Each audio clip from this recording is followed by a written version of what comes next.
கடந்த 1 மாத காலமாக மூச்சுத் திணறல் மற்றும் நுரையீரல் தொற்று காரணமாக சிகிச்சை பெற்று வந்த காங்கிரஸ் கட்சியின் மூத்த தலைவர் EVKS இளங்கோவன் இன்று சிகிச்சை பலனின்றி உயிரிழந்திருக்கிறார். இது தொடர்பான விவரங்களையும் தகவல்களையும் பகிர்ந்து கொள்வதற்காக இணைகிறார் நமது பொறுப்பு ஆசிரியர் மரியரீகன். சொல்லுங்கள், காங்கிரஸ் கட்சியின் மூத்த தலைவரும் ஈரோடு கிழக்கு தொகுதியின் MLAவுமான EVKS இளங்கோவன் உடல்நலக்குறைவு காரணமாக சிகிச்சை பெற்று வந்த நிலையில் இன்று சிகிச்சை பலனின்றி உயிரிழந்திருக்கிறார். இவருடைய மரணம் அரசியல் உலகிற்கு எவ்வளவு பெரிய இழப்பாக இருக்கக்கூடும்? உங்களுடைய தகவல்களை பதிவு செய்யுங்கள். கடந்த நீங்கள் குறிப்பிட்டதை போன்று EVKS இளங்கோவன் தற்பொழுது காலமாகி இருப்பதாக அண்மை தகவல் கிடைத்துக் கொண்டிருக்கிறது. அதைத்தான் நாம் தற்பொழுது பார்த்துக் கொண்டிருக்கின்றோம்.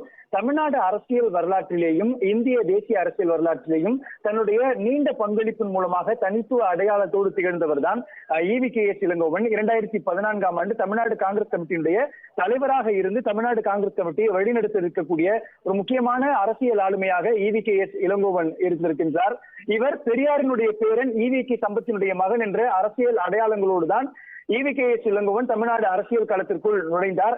1984ஆம் ஆண்டு சட்டமன்ற உறுப்பினராக தேர்ந்தெடுக்கப்பட்ட EVKS இளங்கோவன் அடிப்படையில் நடிகர் சிவாஜி கணேசனுடைய தீவிர ரசிகராக இருந்தார். ஏறக்குறைய தந்தை பெரியாருடைய குடும்பத்தினுடைய வாரிசாகவே இவர் பார்க்கப்பட்டாலும் கூட தந்தை பெரியார் நேரடி அரசியலுக்குள் களமிறங்கவில்லை. இருப்பினும் EVK சம்பத்தினுடைய மகன் என்ற அடையாளத்தோடு அவர் அரசியலுக்குள் நுழைந்தாலும் கூட நடிகர் சிவாஜி கணேசனுடைய தீவிர ஆதரவாளர் என்கிற அடையாளத்தோடு தான் அவர் காங்கிரஸ் கட்சியுடைய முக்கியமான இடங்களுக்கு நகர்ந்தார். 1984ஆம் ஆண்டு நடந்த சட்டமன்ற தேர்தலில் சிவாஜி கணேசனுடைய பரிந்துரையால் சத்தியமங்கலம் தொகுதியில் காங்கிரஸ் கட்சி வேட்பாளராக போட்டியிட்ட EVKS இளங்கோவன் அப்பொழுது திமுகவினுடைய வேட்பாளரை விட 2-3 மடங்கு வாக்குகள் வித்தியாசத்தில் அதிக அளவு வாக்குகளை பெற்று ஒரு முக்கியத்துறை பறிக்கக்கூடிய வெற்றியை பதிவு செய்திருந்தார். தற்பொழுது நம்முடைய இணைப்பில் காங்கிரஸ் கட்சியினுடைய மூத்த நிர்வாகி பீட்டர் அல்போன்ஸ் இணைந்திருக்கிறார். அவரிடம் பேசலாம். பீட்டர் அல்போன்ஸ், ஏறக்குறைய தமிழ்நாடு காங்கிரஸ் ஒரு பெரிய இழப்பை EVKS இளங்கோவனுடைய இந்த மரணத்தின் மூலமாக எழுந்திருக்கிறது. இந்த துயரத்தை நீங்க எப்படி பாக்குறீங்க? அது அருமைக்குரிய என் அருமை நண்பர். ஒரு 35 ஆண்டு காலம் தொடர்ந்து அவரோடு அரசியலில் பயணித்திருக்கிறேன். அப்படிப்பட்ட ஒரு அருமையான நண்பரை இழந்திருப்பது எனக்கு மட்டுமல்ல, தமிழகத்தில் இருக்கின்ற லட்சக்கணக்கான காங்கிரஸ் தொண்டர்களுக்கும் காங்கிரஸ் பேரியக்கத்திற்கும் அவருடைய குடும்பத்திற்கும் இந்த இழப்பு என்பது ஈடு செய்ய முடியாத இழப்பு.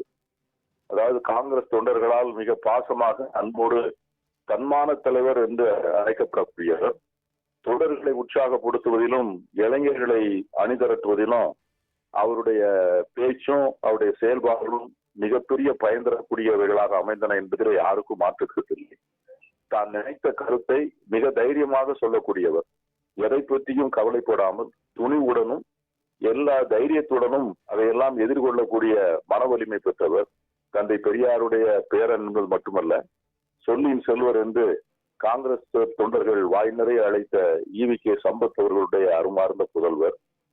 சட்டமன்ற உறுப்பினராக, நாடாளுமன்ற உறுப்பினராக, ஒன்றிய அமைச்சராக, தமிழக காங்கிரஸ் கட்சியினுடைய செயல் தலைவராக, தமிழ்நாடு காங்கிரஸ் கட்சியினுடைய தலைவராக காங்கிரஸ் பெரிய இயக்கத்திற்கு என்பது மகத்தான பணி.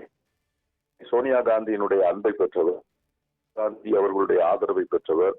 இன்னும் குறிப்பாக நம்முடைய முதலமைச்சர் அவர்களுக்கு இந்த சட்டமன்ற தேர்தல் முடிந்த பிறகு அவர் ஈரோடு தொகுதியினுடைய சட்டமன்ற உறுப்பினராக பணியாற்றுகின்ற போது மிக நெருக்கமாக இருந்து சட்டமன்றத்திற்கு உள்ளேயும் வெளியேயும் ஒரு வலுவான ஒரு தோழராக அவர் செயல்பட்டதை மறந்துவிட முடியாது. அப்படிப்பட்ட ஒரு வேகமான, விவேகமான, துணிவுள்ள ஒரு தலைவரை இன்று காங்கிரஸ் கட்சி இழந்திருக்கிறது. இது சாதாரண இழப்பு அல்ல. ஏறக்குறைய ஒரு 1.5 ஆண்டுகளிலே அவருடைய மகனை இழந்த சோகம் மறைவதற்குள்ளே அவரையும் இழைக்க வேண்டிய ஒரு மாபெரும் சோகத்திற்குள்ளே காங்கிரஸ் பேரியக்கம் தள்ளப்பட்டிருக்கிறது. இந்த பேரிழப்பை தாங்கிக் கொள்ளக்கூடிய சக்தியை இறைவன் அவருடைய குடும்பத்தினருக்கும் தர வேண்டும். எல்லாம் வல்ல இறைவன் அவருடைய ஆன்மாவுக்கு சாந்தி அடைய தர வேண்டும் என்று ஆழ்ந்த அனுதாபங்களை தெரிவித்துக் கொள்கிறேன்.